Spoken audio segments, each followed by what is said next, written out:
And then when Emma was born, I had to find my place in this community of special needs parents and children. And those are all places I didn't want to be in. Like, I didn't want to be a new kid on the block in high school. I didn't want to be a special needs mom. I did not want to always feel like an immigrant, like, so belonging. It was very important. And I made decisions like giving Emma up from this place of, feeling grief at losing a sense of place, a sense of community, what have you, right? Because grief is loss of different things. Hello, and welcome to Grief, Gratitude, and the Gray in Between podcast.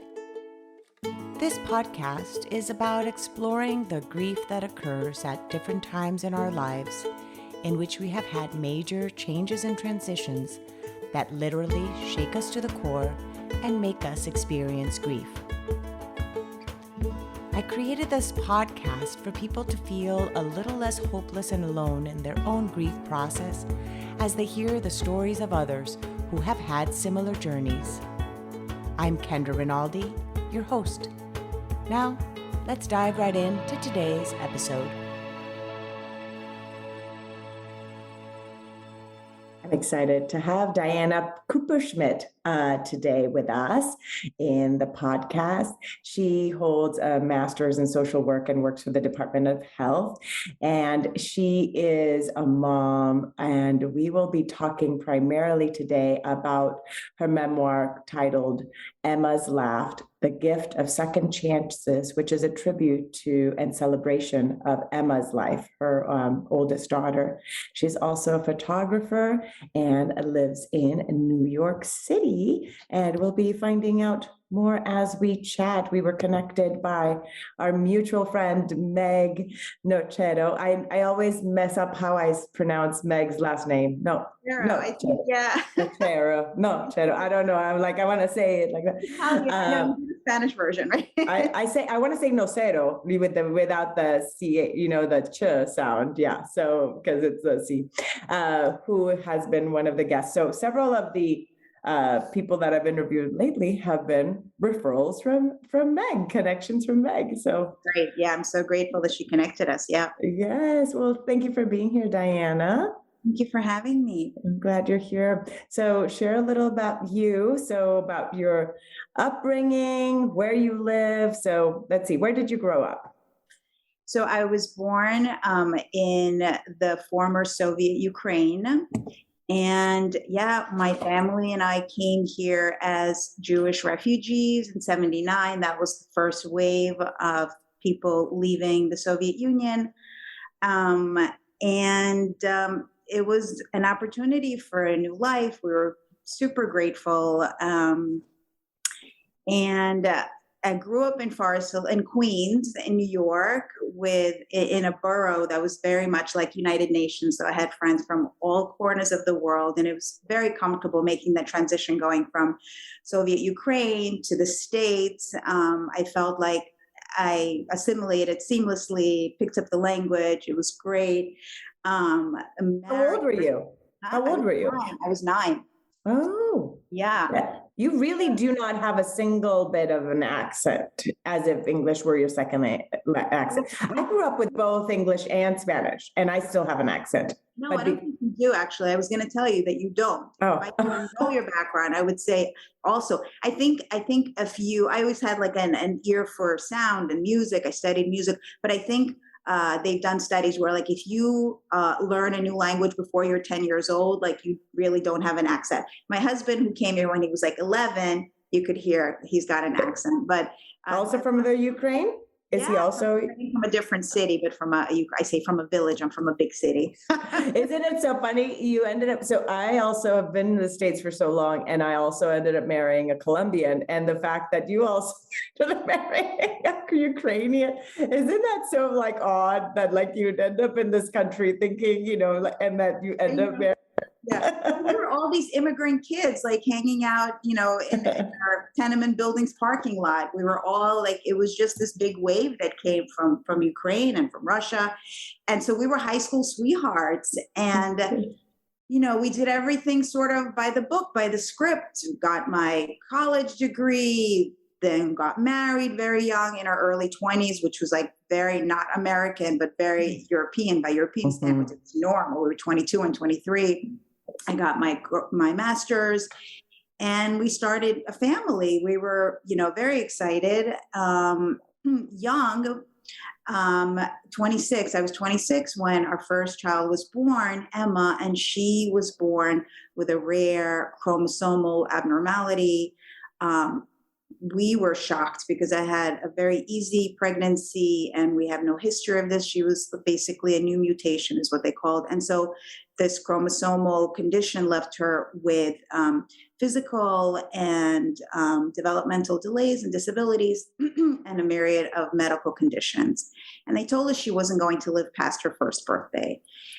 So needless to say, it was a shock. I unraveled. And funny enough, I'm a social worker with a history of working with special needs kids as a student, and even after I graduated. And so now, I have this special needs child without a prognosis, and I'm not dealing well. Like I completely am not coping. And because it's unprecedented, and we don't know anybody that has kids with special needs, and we don't know actually what her diagnosis is going to mean for her future because she's so one of a kind, right? So the hospital social worker sees that we're not dealing well. She was born full term, but like very small, 4 pounds, 12 ounces. And the minute that I saw her, well, first of all, when I first held her, I felt like, okay, I just created something perfect, like my greatest creation by far, And then I took a look at her, and she was very green and floppy and small and like a little bit alien looking. She had some dysmorphic features. And I, as a new mom, did not know how to alert the doctor to this without sounding not maternally correct. Right? Like I didn't want to sound like a rejecting mother because I see this baby that doesn't look well. And I'm like, am I the only one that sees this? I look at the doctor and I said, she doesn't look like my husband or myself. But what I was thinking was that she looks sick. She looks imperfect. She looks, not okay. So they whisk her away and they do genetic testing, and we find out, that she has this rare diagnosis. And the hospital social worker saw that I was not dealing well, and she called us into her office and she said, there are other options to bringing Emma home. And I was just leveled by that because first of all, the shame. And I'm thinking like, well, if I don't feel like I'm capable of raising my own child, like who would do this? And I asked her, and she said, there are people that have a calling in life, And of course, I felt such guilt and shame. But at the same time, I felt like she threw me a life raft, that I didn't have to do this thing that I didn't think I could do. And so we went home and we spoke, my husband and I spoke, and we said, you know what? She deserves to be loved, and she deserves to be in a family. If not ours, then if we are to find her a good family, those are the only conditions under which we would give her up. And so miraculously, we found this wonderful family who had already adopted 3 Down syndrome children, 2 boys and a girl, and they wanted another girl for like a sister for their girl. We visited them. We were super happy. They were religious people. They were like Orthodox Jews. So they were God-fearing people. Like we said, they're not going to hurt her. This is like perfect. And she was about 5 months old when we separated from her. But at that point, I was already connected with her. I had already made that, everybody in the family had made that connection. My parents, my in-laws, her friends, everybody. But we gave her up at 5 months. The adoption went through, and I was already pregnant with my son because I told myself that I wanted a do-over, that I was going to get it right. That the next baby was going to be healthy. And I went home and I sat on my hands and I was miserable. I realized that I made a mistake because we had sort of an open adoption situation, so that we spoke often with the adoptive parents, and the adoptive mother would call me and say, like, Emma's in the hospital. And when we gave her up, she was medically stable. She was learning to eat by mouth a little bit. She had a G-tube. So primarily the feedings were from her G-tube, but she was learning to eat by mouth a little bit because there was risk of aspiration. And so the mom would call me and say, like, the adoptive mom, she's in the hospital with pneumonia and RSV. And I think she was preparing me for the worst. And I'm miserable, like pregnant out to here, thinking like we made a mistake, like we missed her, but the adoption went through. And so at one point, when I shared my concern with my husband, I said to him, I think we made a mistake giving her up. She's not doing well there. We're here. We can't do anything to help her. He said, I've been visiting her behind everybody's back. He'd been visiting her in the Pennsylvania and not telling me about it. So a couple-hour drive. You're in New York. You're still in New York. Couple hours drive. Yeah, he said he was going. Taking the train? He told me he was going after his fencing tournaments that he was involved in, but he was going to visit her. And every time he visited her, she was in the hospital. And this last time that he visited her, she was in the hospital, and the adoptive father was there. And he shared something with us that the conditions under which we gave Emma up, which was a 2-family household, no longer existed. Now, without giving too much away, because it's in the book, the conditions under which we gave her up no longer existed. So we reached out to the adoption agency, and it turns out that we had our rights back. We were able to get her because the conditions were null and void. And so 5 months after we gave her up, she came home. So you had her at 10 months back. Yeah, when she was 10. About 11 months, yeah. And she came back in worse shape than when we gave her up. She came back on oxygen. But, we had this second chance, and then I realized that after she came home, that this was my real do-over. This was really the do-over, not your pregnancy. Mm-hmm. Right. But this was the second chance. And we felt very grateful because, most families that give up their child for adoption, they don't know what the other alternative would have been like. And we did. We knew what life was like with Emma and without her, and we preferred the former. And so I always say, it was meant to be. I was meant to take this detour, and she was meant to come home, and that's exactly what happened. So now I had to do better, and I had to make it up to her, and I had to make up for the 5 months that we were separated from her. And that's the promise I made her. So we had instant twins practically, because they're 13 months apart. Josh and Emma are 13 months apart. And then we had another child 3 years later. And we had this family, and I realized, that the things that I feared, that I wouldn't be able to love Emma enough because I didn't love myself enough, it turns out, or that we were going to have this dark, insular life with her because, society told me at least that, kids or people with disabilities live tragic lives and they're to be pitied. And I just saw myself existing alongside her, and I didn't want to be in that place. So the thing about my book and my life essentially is there's a lot of theme of belonging, right? Belonging to a country which rejected us, belonging to this new country which we had to prove our place in, and we had to earn our right to be these people with a second chance in America, and to prove ourselves. And so there's a lot of themes of belonging throughout my life. And then in this book, because as I said, the country, then another country, then my parents moved me in high school, and I had to belong to a new community of friends, and I had to leave my old friends behind. So, and then when Emma was born, I had to find my place in this community of special needs parents and children. And those are all places I didn't want to be in. I didn't want to be a new kid on the block in high school. I didn't want to be a special needs mom. I didn't want to always feel like an immigrant, so belonging. It was very important. And I made decisions like giving Emma up from this place of, feeling grief at losing a sense of place, a sense of community, what have you, right? Because grief is loss of different things. It's not just...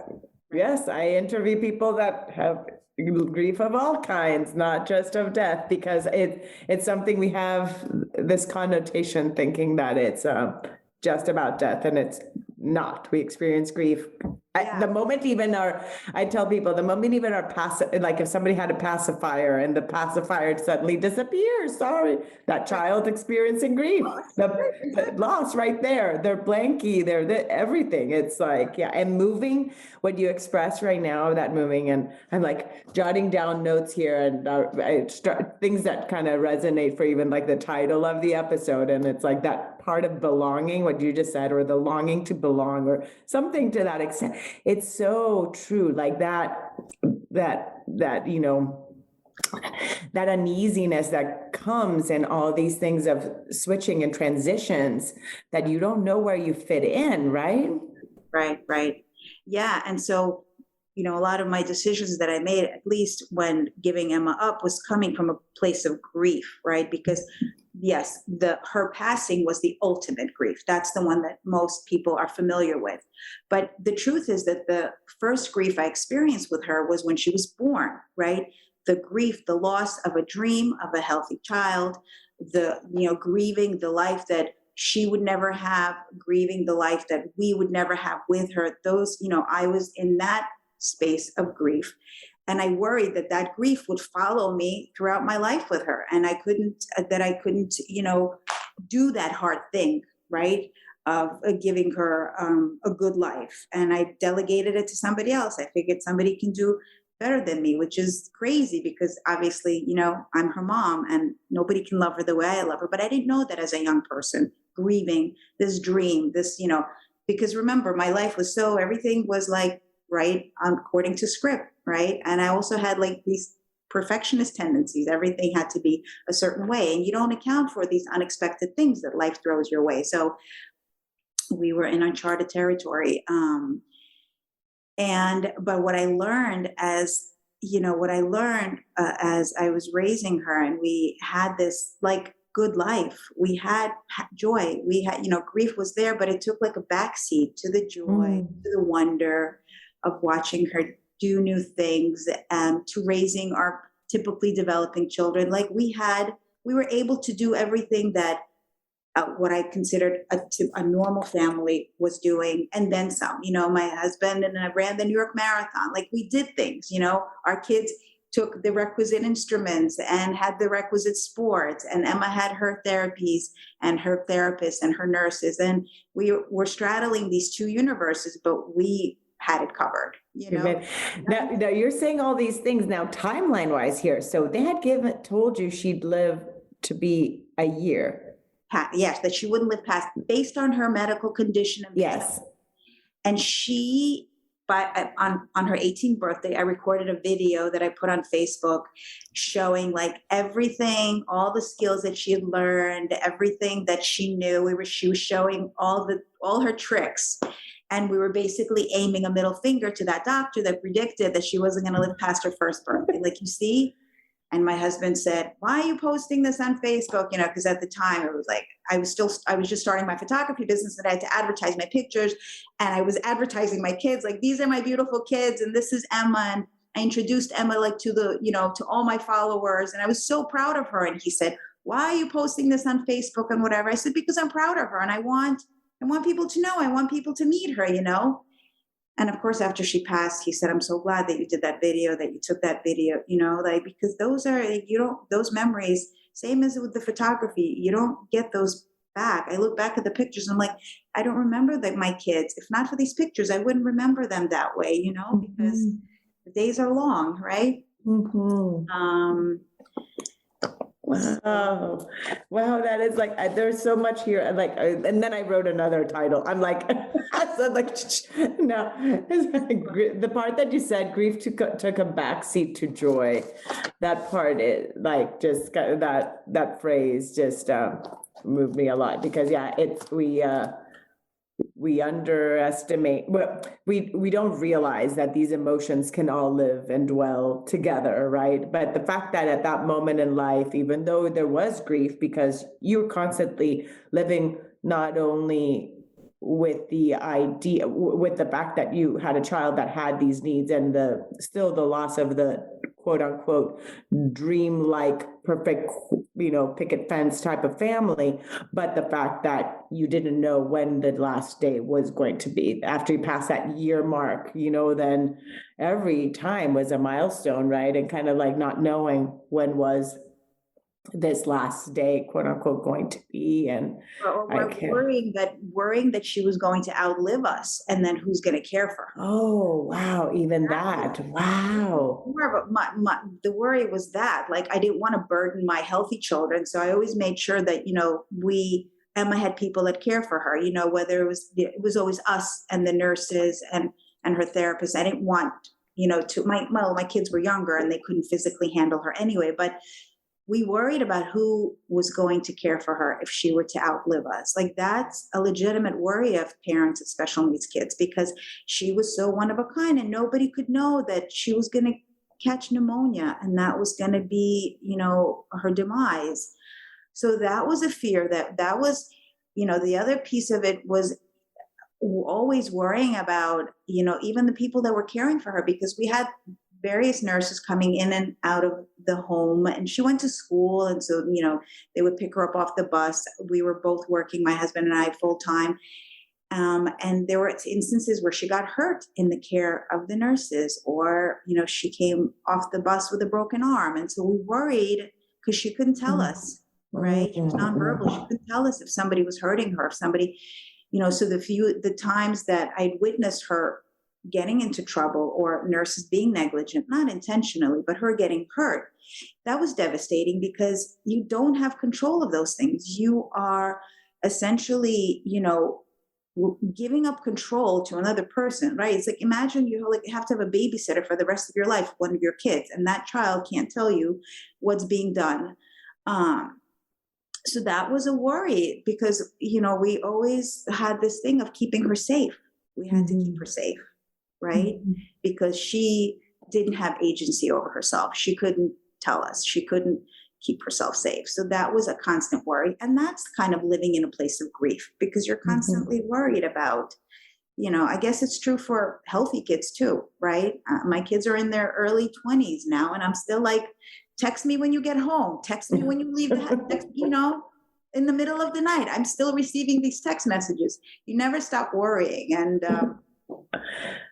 yeah. So that was okay. Now, what year was it that Emma passed away? What year did she pass away? Passed away almost 7 years ago. So like 2015. 2015.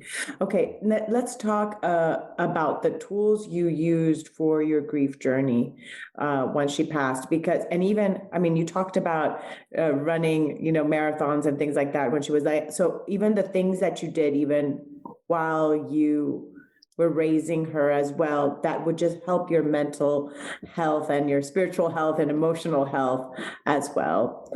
And then I think tools you used once she passed away to help your grief journey.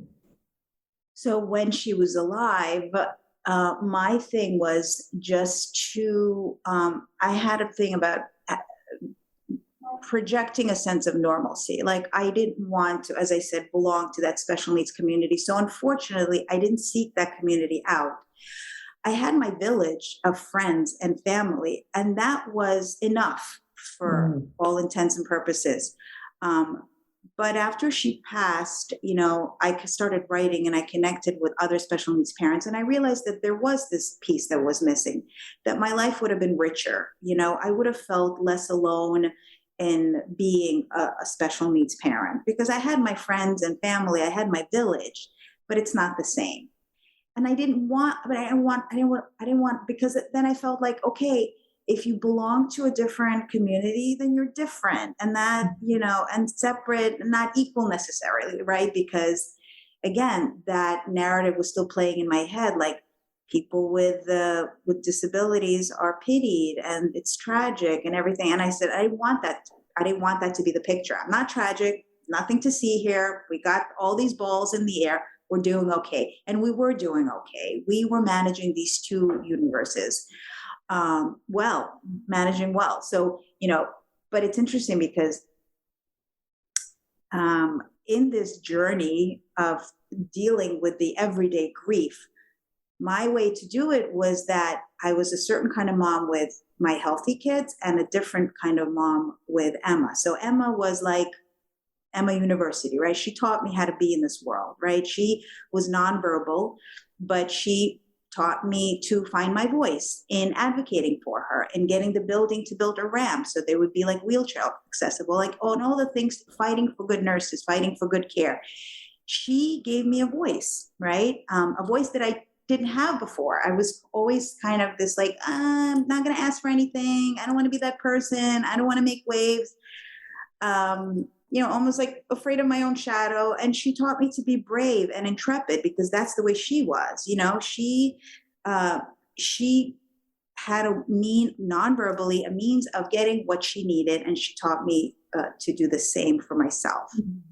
So Emma existed in like this very, always kind of present state. She was always like in the moment. The things that I strive for in meditation, right? Like be in the moment, be mindful.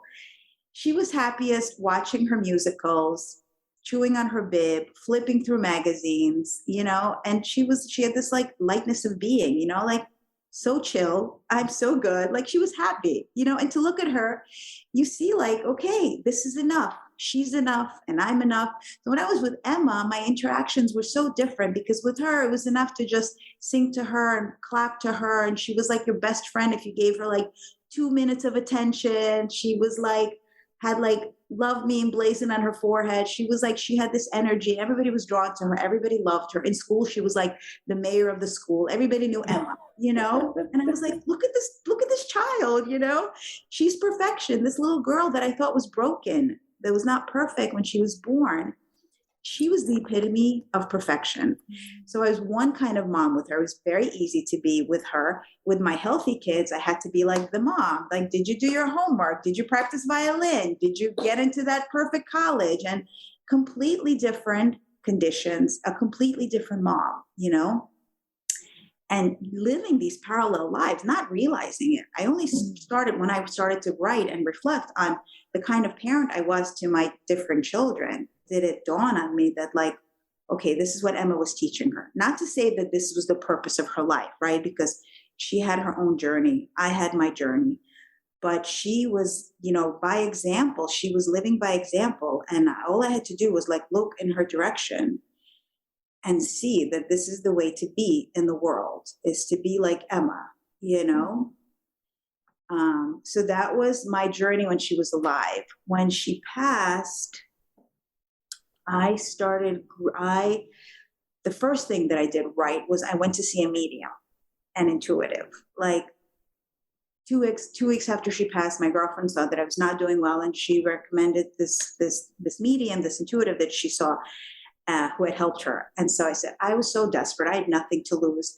I was already talking to I was reading books like, do dead people see you shower? Like because I'd been dabbling in that notion of the spirit, the soul, even though I was raised and grew up sort of agnostic. My husband was a staunch atheist. We came from like Soviet Ukraine was atheist. Nobody celebrated anything. There were no Jews, no Catholics.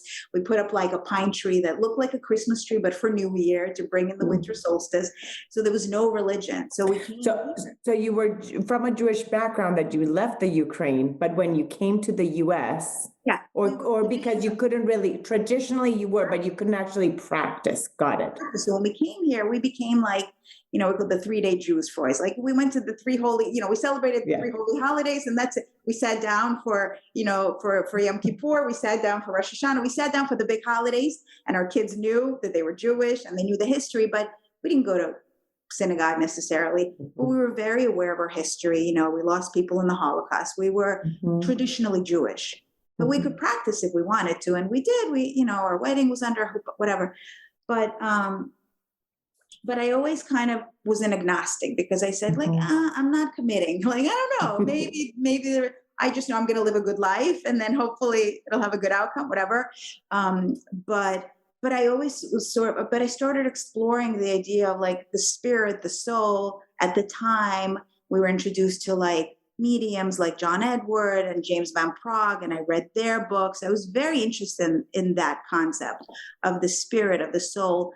And so when Emma passed and my girlfriend said, "Ooh, go see this guy. Like, it can't hurt." I went. But before that, even, I was already connecting with Emma. I was already talking to her in my head, and I was already receiving signs that just blew me away. So by the time I saw him a month after Emma's passing, he immediately connected me to her. So I sat down.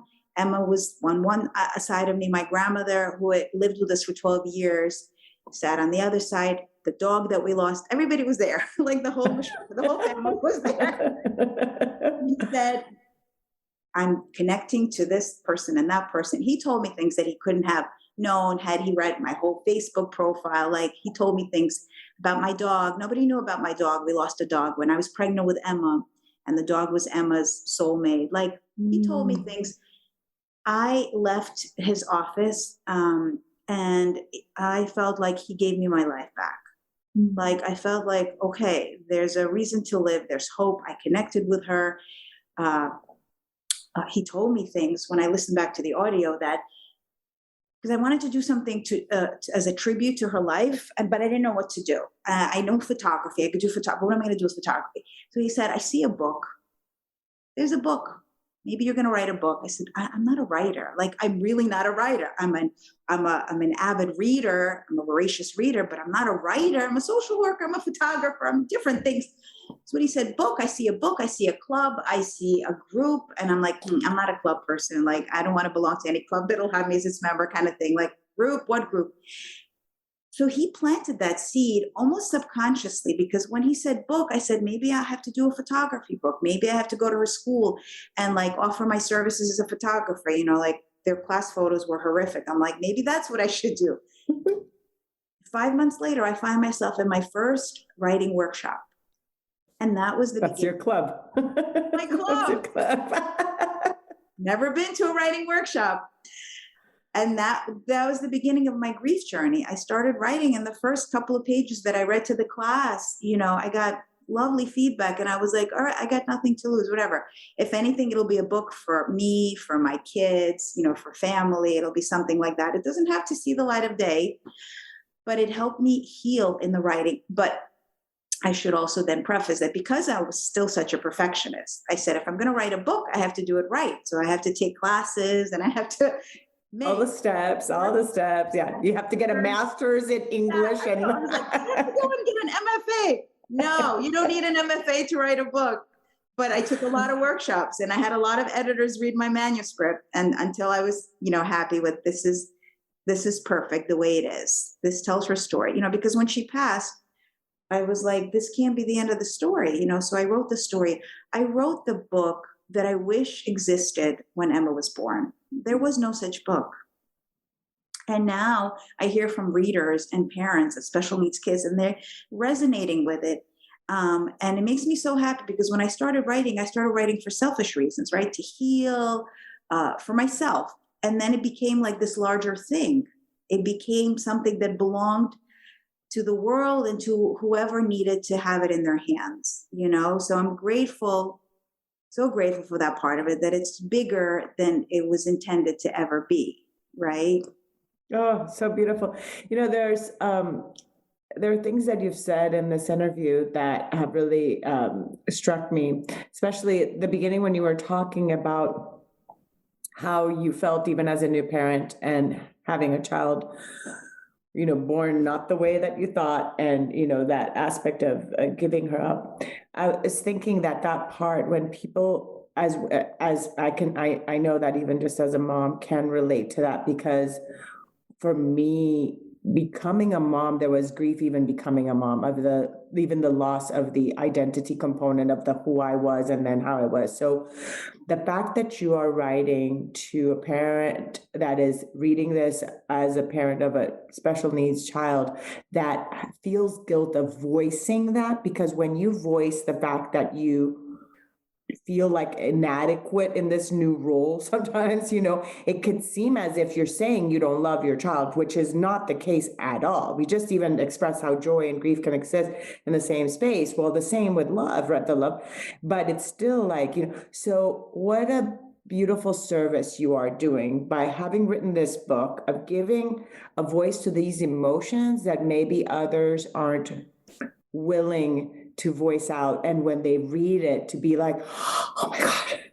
like a sign of relief of like, okay, I am not alone. I'm not the only one that's thought that, oh my gosh, what happened? Like, why me? This whole thing, that might come into play of having your life look different than you thought it was going to look like. So it takes a lot of vulnerability and also just braveness to be able to voice that out. So I want to just honor you for that, Diana, for saying that, sharing that here, but also of course in your book. So thank you. Thank you. I think it's important. So Andrew Solomon, who's an author, wrote something he said something very poignant, which is that, there's no shame in feeling burdened, right? By a healthy child, a special needs child, what have you. And also in my case, or in the case of being a special needs parent, imagining a different life. There's no shame in that, right? We all want something easy. We all want an easy script. And it's funny because the medium that connected me with Emma, he said, life is like a play, right? We all have different roles. Emma's role finished, right? And she walked off stage. She's backstage. But he said, you're still in this play. And you may not like this part. You may not be embracing it. You may not have initially embraced this script. Like you want an easier script with easier lines, I love this because I'm a theater major. So as you're saying this, I'm like, I can relate. I had never thought of the whole thing. Oh, she's backstage. She's still there. You just can't see her. She's back. I'm like, he said, soaking this up. He's like, you're gonna, may you live to be 100, whatever. You're gonna meet her. She'll be waiting for you backstage. But for right now, you still have a role to play. You still have your part, and you have to play your best part. Like you have to do your best. So the thing that he was saying about, I'm losing my train. About the guilt, the burden, the part of burden and stuff too. Yeah. That's where this conversation. Yeah, that. So the thing that I understand is that, Emma had her journey, Emma had her role, I had my journey, my role. We agreed to something on a spiritual level. Like we came into a covenant saying that we're going to return to this physical realm and you're going to do this for yourself and I'm going to do that for myself. So we all had our individual journeys, but our journeys together, and he said something to the effect like, in this life, you lost her, in a previous life, she lost you, or you could have been sisters, or you could have been, different roles. So we do different things in this realm, this, earth school, to elevate our souls, right? To evolve. And that's our job. And you have to play your best part, right? Until your part is over. And that was such a gift for me, the fact that I was able to connect with her like that, because he even said, like, she's a very evolved soul. Like he basically said that only an evolved soul can come back to this realm in such a limited way, not being able to talk or walk or even eat by mouth, but he said, she's like, this is why I do what I do. This is why I've been doing this for 30 years. Because he's like, whenever I do readings for such evolved souls, he's like, I feel like, I'm elevated a few feet off the ground. He says, you get like that 16-year-old that comes in and she wants to know if her boyfriend's her soulmate, but then you get like readings like Emma, and I was like, oh my God, I love you. Like that's her. That was her. She was like love incarnate, right? So beautiful. And then the things you learned from her, you were talking about, we all have our journey, but then the role, again, going back to the analogy of a play, when you are performing, you could know your lines completely, but how you are, when you're acting alongside another actor, how they feed those lines to you does have an impact on how you read them back. So in life, her persona and the part she played in your life had this big, teachable moment. You mentioned about being present. So how has that now carried over, now that she's not here physically, that reminder of the being present and being joyful, and kind of living life in that moment? How do you kind of hold on to that lesson that you learned from her and your day to day? That's a great question. Let me see how to best answer that.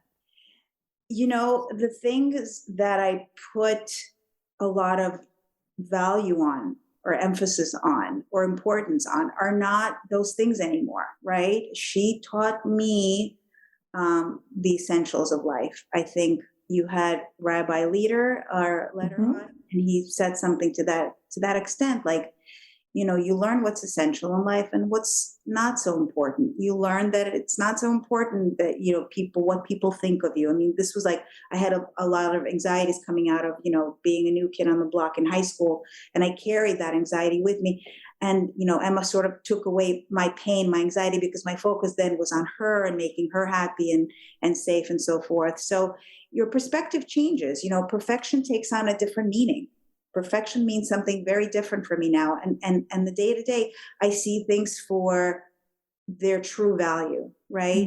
Because Emma taught me that, there are gifts where you don't expect them, but something may look a certain way, but the truth is that they're perfect the way they are. So I see that perfection in everything that I do, and also I learned to be much more grateful. So I found gratitude, right, alongside the grief, which I never thought could exist together, because like, how can they, right? They're polar opposites. They're not. They go hand in hand. They're, and gratitude is to be found in everything, my healthy kids, all the signs that Emma sends me, my work, my family. Like, you appreciate much more what you have. And that was the lesson that carries through now in life, much more so than it did when Emma was alive. Because when Emma was alive, it was like, all right, just get through the day, right? Like, yeah.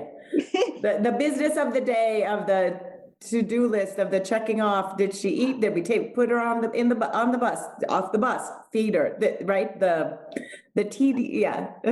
all these little tedious things. Right. And there's no time to reflect, right? There's no time. It's just like, just let's get to the next day. Let's get everybody to school. Let's get everybody healthy. Let's get everybody, so I always say, like, when you're in the eye of the storm, you don't really kind of see what's going on. But then, after her passing and was starting to write, I was able to reflect and like see, and when the rubble settled, you look back on your life and you're like, oh, these were gifts. It wasn't just like a whirlwind. It wasn't just like a tornado.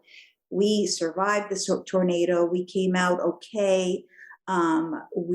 There are now lessons to be learned, right? And what are those lessons for me? I mean, obviously my journey is very different from my husband's journey, who is an atheist and he believes different things, but he's very connected to Emma in his own way. And we sort of butt heads because we're like, how? I'm like, how? Because he's like, oh, this is bullshit or whatever. It's okay. Don't worry about it. I'm like, you know what? If this, if I hadn't met the medium, I would not have written the book. I know that for a fact. And so for that alone, you should like respect my journey. Like, you have your way of grieving and moving through the world, and this is mine, and respect that. And so now we're like, okay, we're on the same page. Well, we learn not to talk about certain things. I learned not to share all the signs that I get from Emma. That was going to be my next question. If you wanted to share one of the, at least you mentioned you had already gotten signs from her before you went to see the medium. So I was curious to hear some of these signs. Yeah. So, I went back to work too quickly because I couldn't stay home. I saw her in every corner of the apartment and I was just like climbing the walls. I said, I need to go back to work. I need to be distracted. And I happen to work in a field. I work in early intervention, which is an entitlement program for kids with disabilities, birth to 3, like my Emma. So Emma was a recipient of these programs, physical therapy, speech therapy, occupational. And now I was in this role of approving these plans, like an IEP for an older child, for these little ones. So my work was very rewarding because I got to give back. So I said, I need to go back. I need to start using my brain again. I need to be distracted from the grief. And so I went back to work too early. And my first day back at work was horrific. It was like, every child that came in with like any parallels to Emma's diagnosis, I was like, I was a mess. I went home the first day after work, and I'm walking into my lobby, and I mentally said to Emma, just let me know you're okay. Just, I don't know, give me a sign. I don't know what I expected. I said, just let me know you're okay. I walk into my apartment, and there's a package from her school. And I'm thinking it's extra clothes, because she would like chew on her shirt. So we would always like send her extra clothes. I said they must be returning the extra clothes. I rip open this package. It's a framed photo of Emma blown up. And in this photo, she's poised for a kiss. So she used to blow kisses by putting her lips together and like making a popping sound like that. And in this photo, which the teachers took, I'd never seen this photo, she's poised for a kiss. And they blew it up and they put it in a frame. And this was my sign. Mm-hmm. She was letting me know she was okay. So by the time I saw the medium, he said, wait, did you connect with Emma already? Did you go see somebody else, or did you connect on your own? I said, I connected on my own. I asked and she delivered. And that was the first sign. And after that, it was just like, I'm always talking to her. I'm like, I always have a conversation. But you know what? She helped me write the book. Like, hers were angel whispers, because I read the book now and I'm like, who the hell wrote this? Like, Wait, I'm cracking up too, because after the word angel whispers, who the hell wrote this? Right. Content of angel. Seriously, like this looks like a legitimate, like somebody legitimately, a writer wrote this. Yeah. That's so awesome. Good stuff.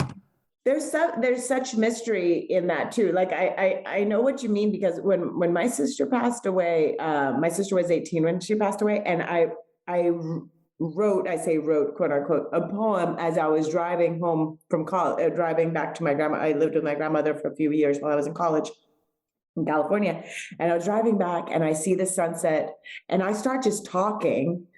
But in the talking as I'm writing the poem, I'm like saying something, it's in Spanish, but it's like I say something about the sunset, and then afterwards, like in the sunset, I saw your reflection, looking at me, and then afterwards, it's her voice coming in, like it's like her talking to me within my poem. So it's, it was like, it's like, oh, you think I've abandoned you, how mistaken you are. Like, I'm with you. Like but it's me saying, but it's her voice in the poem. Not, it's like a conversation within the poem. So things like that, like I get, because we have these conversations, we get these, and then you kind of wonder, like, who wrote it? Like you said, who wrote this? Like, I don't write. I'm not a writer. I'm a talker. I'm not a writer. Yeah. So wow, so beautiful. Thank you. Yeah, and that was just like the first, and then many more. And I think because you're open to it, right? I was open to it, so I was able to receive those messages. My husband didn't, even though I could see where it could have been interpreted differently had it happened to me. He didn't. But again, he had his own way.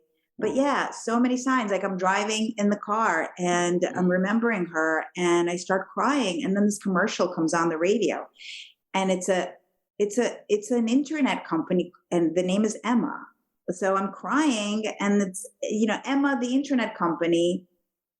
And I'm like, okay, I get it. I hear you. I get it. Or we are on a mountaintop in Utah skiing with kids, and we bump into her orthopedic surgeon who, operated on her years ago. Like, in Utah, and you live in New York City. Other side of the country, on top of a mountain, it was my favorite of her doctors. She had many. He loved Emma. I loved him because he loved Emma.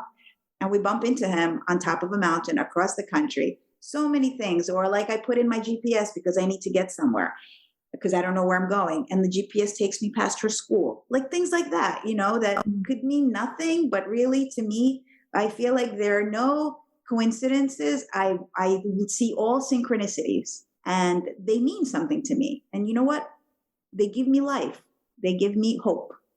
Yes. And you know what? That's the thing with signs, like you said, it has to do with how it is that you feel when you see them. And the recipient feels, and it's that comfort. And if they mean something to the person that's grieving and receiving them, and it's helping them, embrace them. You know what I mean? Run with those, signs and emotions. It doesn't, like you said, not everybody feels like they need to have those signs to feel connected, but some of us do. And so therefore, because we do, then we see the synchronicities and all these little things in life. Right. And for a long time, when, after I met with the medium, and I would share my experience with, I was very careful, like who I shared with, because I still felt like, okay, this is talking about aliens. Like it was still like a foreign concept to me. And I realized that not a lot of people maybe believed in that, but the people that I spoke to, like religious people, spiritual people, they're like, oh, of course you connected. Of course this happened. I was still kind of like treading lightly, like, oh, they're going to think I'm crazy. But now I'm like I had like a spiritual awakening, for lack of a better word. And now it paints my life in a very different color at this point. Now I see things differently. And that's so beautiful. Yeah. So beautiful, the lessons that are given. Let me ask you this, and then we'll talk more about how people can access your book and stuff. But how was it? You were mentioning of how different of a parent you were, of course, with Emma, and then with the kids. And I can imagine, like, for children, siblings of a child with special needs, they have their own journey and their own story of how it is to grow up with a parent that has to tend a lot, right, to one child. So how did that also dynamic then shift also when Emma passed away? Like, your role as a mom, of this duality that you were talking about, right? All of a sudden you only could be one type of parent. You didn't have to be this dual. Can you share about that, if you may? Yeah, it's interesting. It's probably another essay I have it in me that I have to write. I was a better parent, I want to say, to Emma than I was to my healthy kids, because, as I said, there were certain conditions that were placed on them because they had they had the skills, they had the potential. They had the agency over themselves, their thoughts, their actions, that Emma didn't. So the bar was set differently. And with them, like, for a great example, like Joshua, my son, was always very small. And I worried that he would be like a short man. And then, and I would take him like for these tests and the pediatrician, and I would complain that he's short and he's small, and if he fill up the growth chart, and what's going to happen when and it was just craziness, because so what if he's a short man, whatever, but like in my head it was like, okay, we have certain standards we have to meet, right? The same came with like schooling and your education. And with my daughter, later on, I get an earful from her because What's her name, by the way? So it's Josh and Hannah. So Hannah, I made one comment to her, let's say when she was like a teenager, about the outfit not looking flattering, and she took this into this whole thing about weight and issues. You know what I mean? Like we're so ingrained in thinking a certain way, right? Society tells us we have to be a certain way. We have to fit a mold. Emma didn't fit any mold, but my kids had to, because this is what society dictated. So I put all these issues and all these, problems on my kids in terms of expectations, right?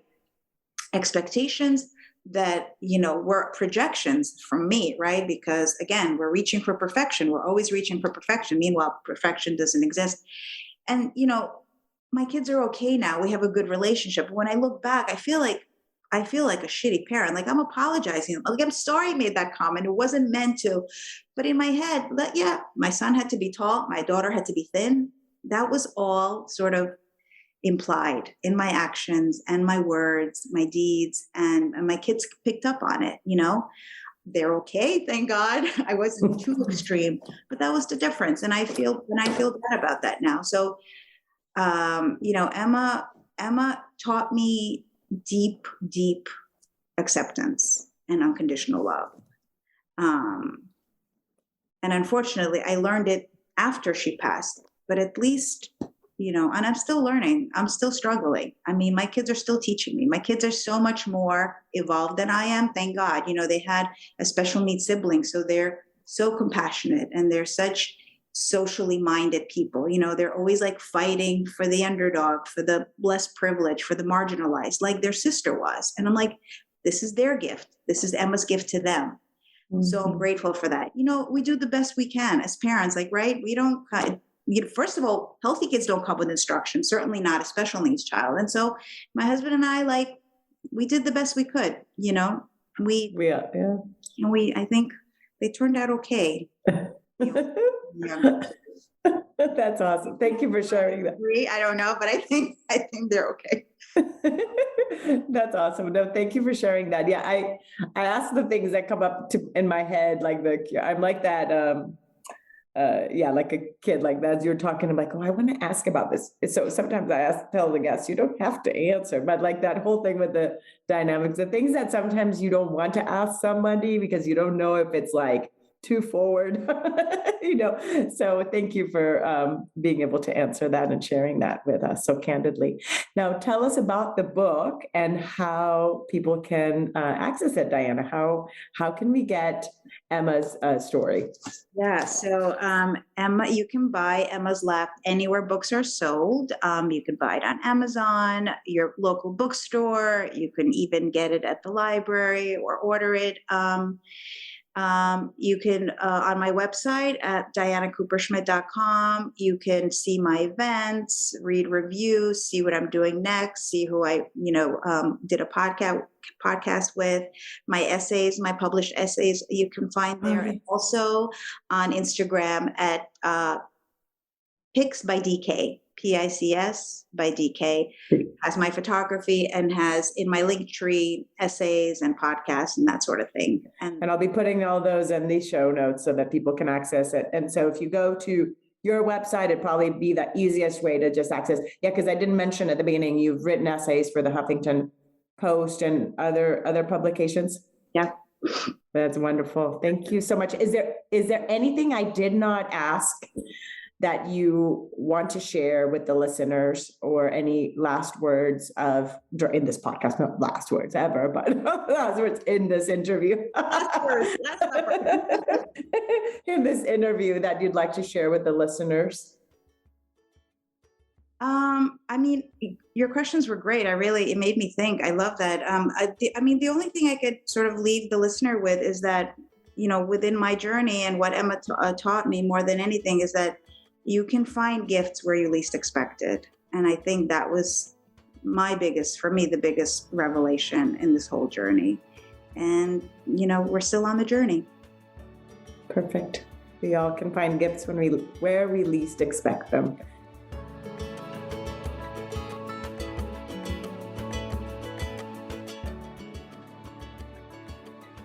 Thank you again so much for choosing to listen today. I hope that you can take away a few nuggets from today's episode that can bring you comfort in your times of grief. If so, it would mean so much to me if you would rate and comment on this episode. And if you feel inspired in some way to share it with someone who may need to hear this, please do so.